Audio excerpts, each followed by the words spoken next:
Get ready to uncover the shocking and unbelievable stories of 5 criminals who lost their minds after receiving life sentences. From violent outbursts to scary threats, you won't believe the lengths these convicts went to avoid a lifetime behind bars. Stay tuned for a wild ride. Number 5. Esteban Carpio.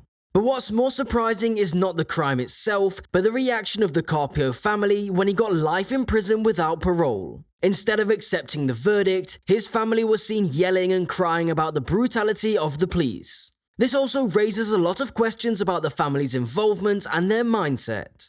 The incident sheds light on the psychological state of criminals who have been sentenced to life in prison. Many of them go through a range of emotions, from shock to despair to anger and eventually acceptance. However, in some cases, the reaction is violent and extreme. Carpio's violent reaction resulted from his inability to accept the consequences of his actions. He lost control of his emotions and committed an even more serious crime. This can also raise a lot of questions about our criminal justice system and how to handle such situations. It's not just Carpio's reaction that's surprising, but also that of his family. It's natural for family members to feel upset when their loved ones are sentenced to a life in prison, but to blame the police for doing their job is something else entirely. The incident highlights the need for better mental health services for criminals and their families. It's important to understand their emotional state and provide them with the necessary support to cope with the situation. This can go a long way in preventing violent outbursts and ensure a safer environment for everyone involved. In conclusion, the story of Carpio and his family is a sad reminder of the consequences of criminal behavior. It's important to understand the psychological state of criminals and their families and provide them with the necessary support to cope with the situation. Only then can we prevent such incidences from happening again in the future. Number 4. Anthony Rodriguez.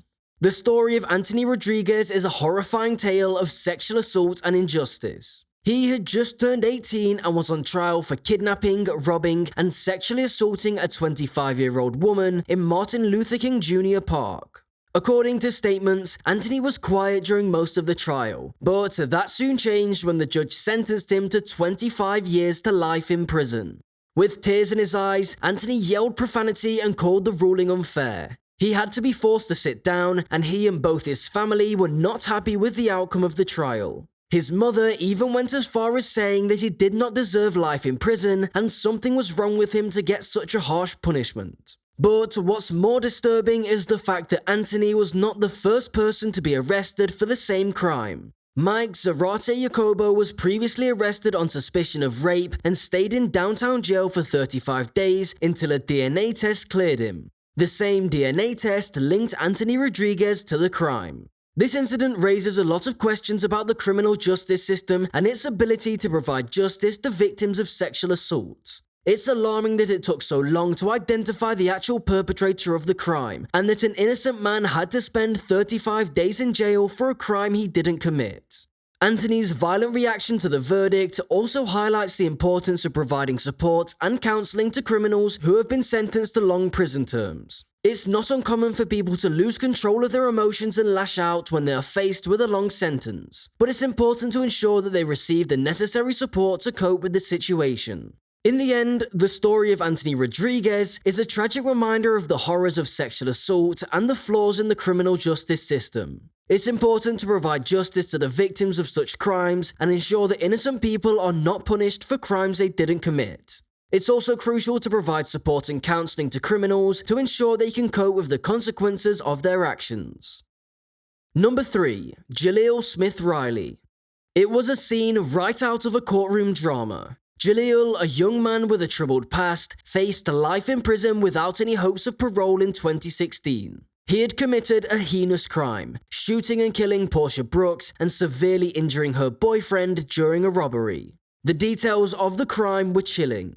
Portia and Aaron were sitting in a parked car in Norwood when Jaleel approached the vehicle with 2 others and ordered Aaron to get out of the vehicle. When Jaleel found that he had nothing of value to take from them, he shot him in the head before leaning into the car and shooting Portia. It was a senseless act of violence that left the community in shock. The trial was intense, with emotions running high on both sides.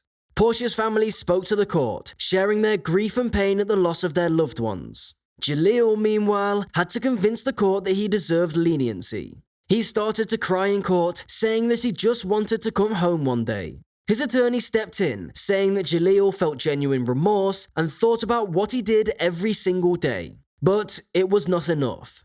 The judge had his final word and sentenced Jaleel to life without parole.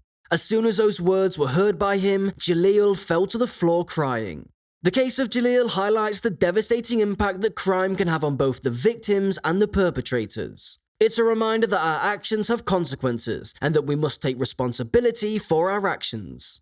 Jaleel's story is a cautionary tale, one that shows the importance of making the right choices in life and avoiding the path of violence and crime. In the end, justice was served, but it came at a high cost. The loss of Portia Brooks will be felt by her family and friends for years to come, and Jaleel will spend the rest of his life in prison, haunted by the memories of what he did. It is a tragedy that could have been avoided, but serves as a reminder for the need for compassion, forgiveness, and understanding in a world that can sometimes be cruel and unforgiving.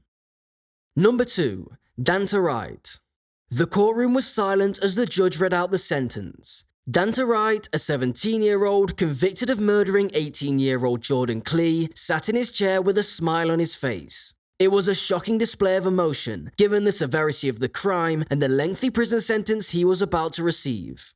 As his lawyer attempted to speak on his behalf, Dante interrupted him, eager to address the court himself. But instead of expressing remorse for his actions, he smiled and spoke of his love for his family.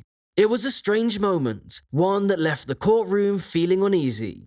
The judge, clearly taken aback by Dante's behavior, questioned the prosecutors about the sentencing agreement. Was it too merciful? Was there something they'd missed in this case? Dante sat there, smiling and laughing, as if the whole thing was a joke. He seemed completely unfazed by the prospect of spending the next 23 to 50 years behind bars. Regardless of the answer, one thing was clear. Dante was not going to go down without a fight. He had already indicated that he would take the case to trial if convicted of felony murder, which would mean spending the rest of his life in prison. The trial was sure to be a difficult one, with emotions running high on both sides. But one thing was certain: the smile on Dante's face would not be forgotten anytime soon. It was a chilling reminder of the darkness that lurks within some individuals, and the devastating consequences that can result from their actions.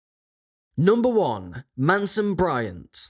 Manson had become a familiar face in Judge Eugene Lucci's courtroom, having appeared before him on multiple occasions. But this time was different. Manson was in court for a violent home invasion and robbery while on parole, and the maximum sentence he faced was 30 years in prison. Despite showing some remorse for his actions, Judge Lucci was not convinced that Manson was truly sorry. In fact, he suspected that Manson's display of emotion might have been nothing more than an act.